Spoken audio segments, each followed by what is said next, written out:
BJ from Hearns, and this is Breathe from Hearns. So last time round we were learning how to build a kit, weren't we? Mhm. Yep. And so looks like you got it all together now. More or less. Yep. Did you have fun? Yep. So all the bits sort of made sense. There was a few bits that were difficult, but the instructions helped with that. That's what I might do. I'll have a quick look through it and see how you went, because you know there can be some tricky bits. So with these Bandai kits, they press together. So after you put them together, you sort of reposition them. So we'll just check all the joints. Just got his head sort of moves around. So these legs here look like they got the wrong bits together because they're not fitting firmly. Take that off. Yeah, so what we'll do here, probably just got the wrong bits around the wrong way, so we'll just flick that around. I guess we'll just pull it apart.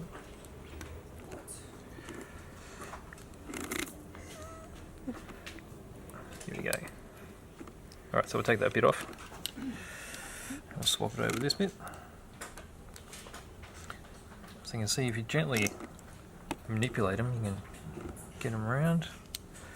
So this bit, so you see there where this part will fit into here.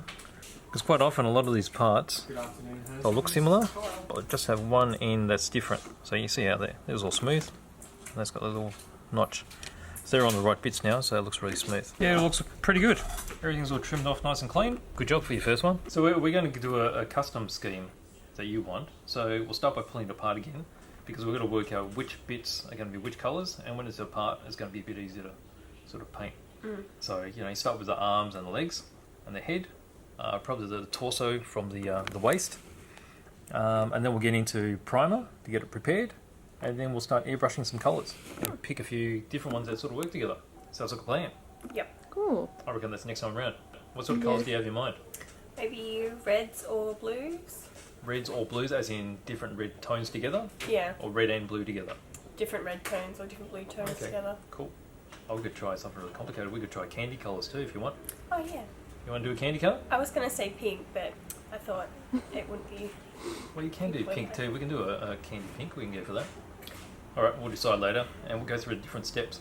Because candy is actually not as hard as you think. I think a lot of depth to them. They look cool. Alright, we'll move on to that until next time around. Yeah, we're going to do magic tricks now. Magic we're going tricks? to change your clothes in 2 seconds. Right. 1, 2, 3.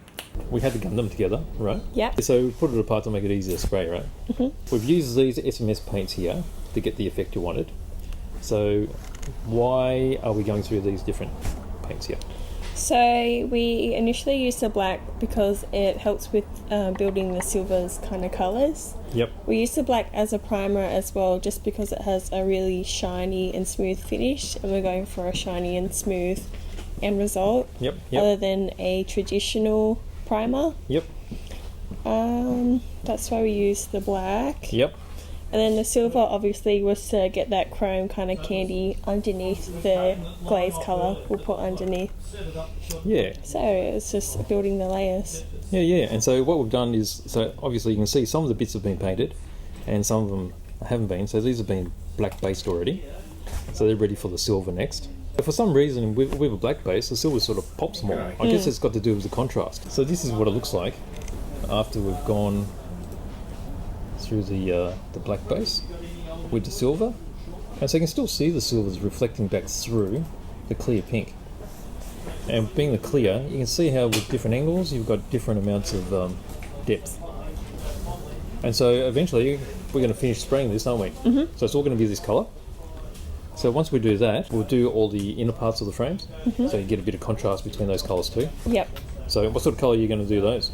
I was thinking of maybe a blue to really give it a nice contrast, like a very vibrant one, electric colour. That'd be like a huge contrast, wouldn't it? Colour contrast, because blue and red and oranges are really huge. And they're opposite on the colour scale. Yeah, that'd be good. All right, so look, we'll get that finished. I don't know, just in the next week or so, and we'll put it together, and then we'll show it on Instagram, all finished, and you'll see how far Bree's gone on the first model. It's doing all right so far, I think. Gone really well. Yeah, have you had fun? Yep. You'll be doing more, yeah? Yes. Yes. There you go. Thanks.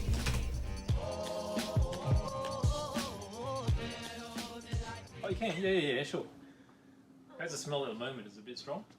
When you first started doing it, it was strong. Yeah. You're getting a bit used to it now?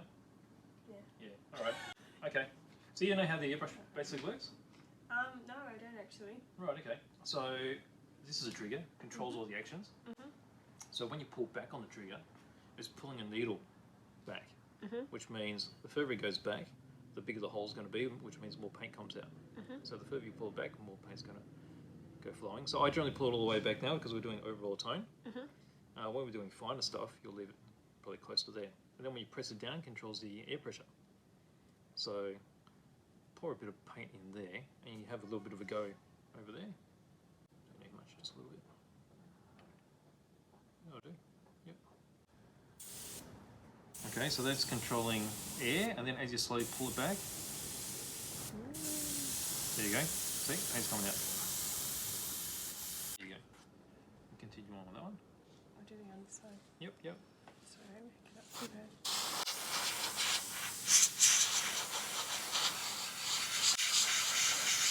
You see the paint coming out.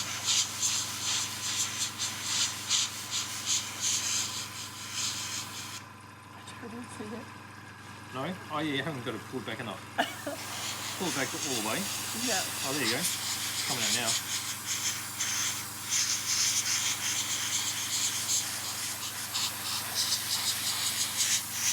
It's a bit shiny, yes. I'll just. Yep. So you can sort of aim towards that corner.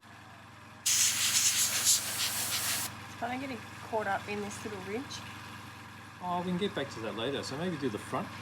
Yep. up in there. That I already started doing. Okay. Yep. Just put another coat. So another coat should be enough for that. That's alright. Because you pretty much covered it up. And then across the top there. I think that's enough. So you can see that's already really black. Yep, so that's enough. So the only other thing you want to do is maybe spray some more on the inside if you think it needs it. So maybe here. Yeah, that's it. Is that alright? Yeah, I reckon that's enough. Yep. No, that's good. And you just pop it back there. I'll let it dry a little bit and we'll move on to the silver, as I reckon. Just give it a few minutes and we'll be able to coat it.